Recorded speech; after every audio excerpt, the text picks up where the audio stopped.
স্বৈরাচারী শেখ হাসিনা পালিয়ে গেল, বিএনপির বিরুদ্ধে ষড়যন্ত্র কিন্তু শেষ হয় নাই। সেই ষড়যন্ত্রের অংশ হিসাবে আজকে সেই সংস্কারবাদী নেতা, আমাদের মা মানুষের নেত্রী, দেশনেত্রী বেগম খালেদা জিয়া অহেতুক বিভিন্ন মামলায় সাজাপ্রাপ্ত হয়েছিলেন। যে সমস্ত ষড়যন্ত্রকারীদের মামলায় সে সমস্ত ষড়যন্ত্রকারীরাই কিন্তু আজকে উদয়পুরের মাঠে তথাকথিত বিএনপির নাম করে একটি কর্মী সভা করছেন। বন্ধুরা, আমি একটি কথা বলতে চাই, আমাদের বিশ্ব নেতা শহীদ রাষ্ট্রপতি জিয়াউর রহমান সাহেবের যোগ্য উত্তরসূরি জনাব তারেক রহমান সাহেবের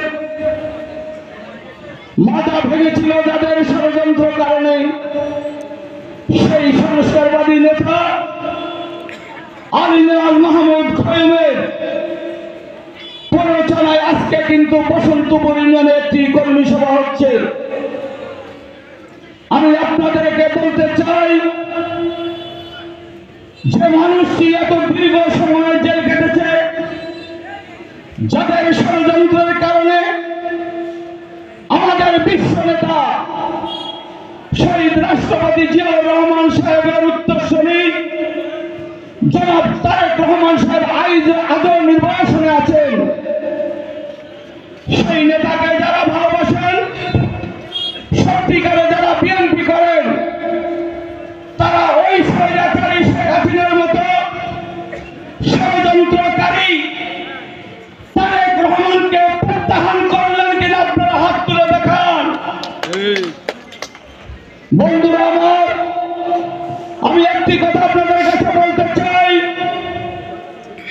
তারেক রহমান সাহেবকে যারা ভালোবাসেন, দেশনেত্রী বেগম খালেদা জিয়াকে যারা ভালোবাসেন, তাদের জন্য আমাদের নেতা, বিশ্ব নেতা জনাব তারেক রহমান সাহেবের নির্দেশে বিএনপির মহাসচিব মির্জা ফখরুল ইসলাম আলমগীর সাহেব স্বাক্ষরিত রাজবাড়ী একটি জেলা বিএনপি আছে।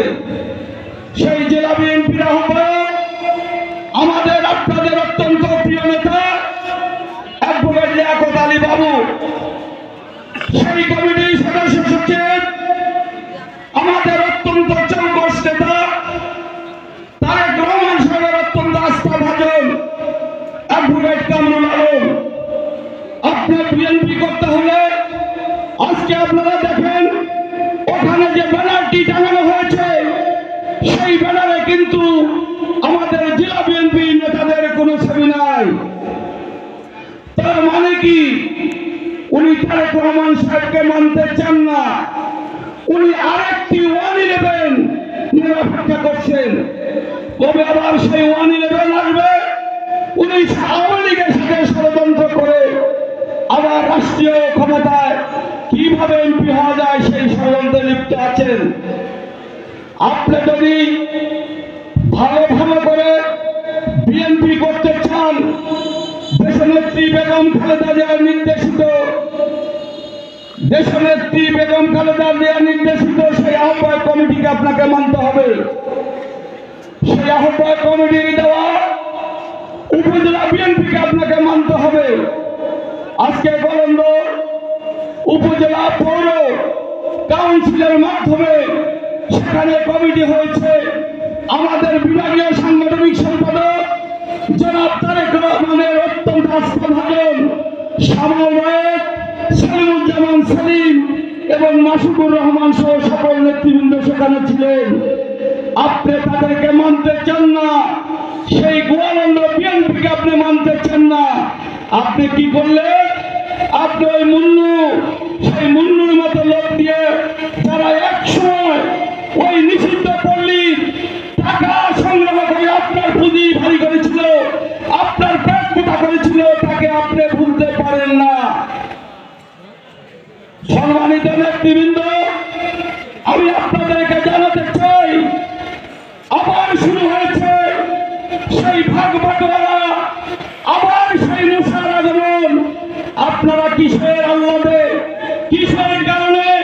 খরমের পিছনে পিছনে দৌড়ান, তার মুসা, তার সেই মালিক আবার কিন্তু বালু মালিক সেই বালুর চর দখল করেছে।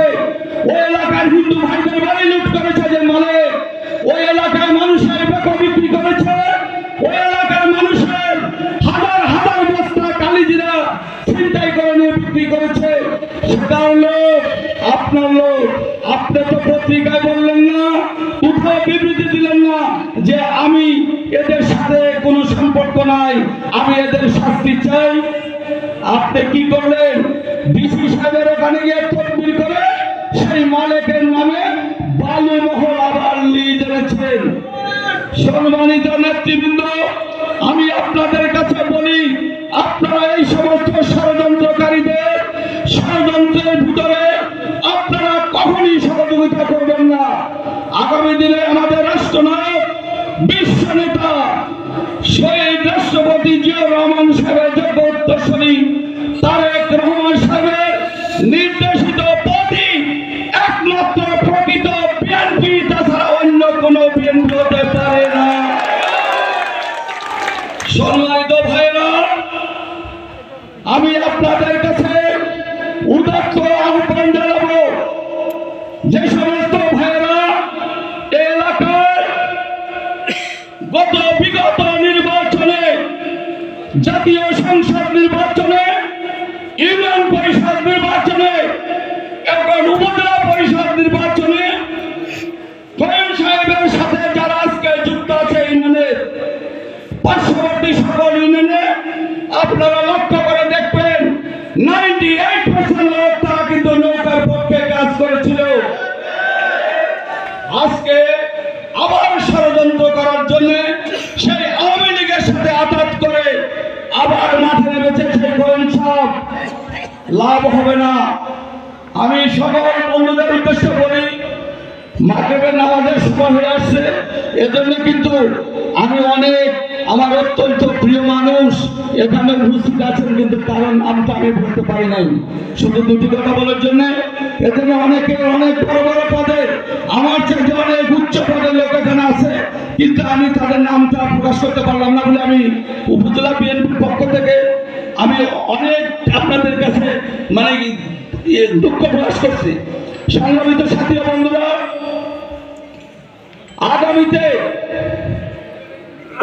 রাজবাড়ী উপজেলার সকল ইউনিয়নের নেতৃবৃন্দের সমন্বয়ে, সাধারণ নেতাকর্মীদের সমন্বয়ে আমরা গোবিন্দপুরে একটি মহাসমাবেশ করব।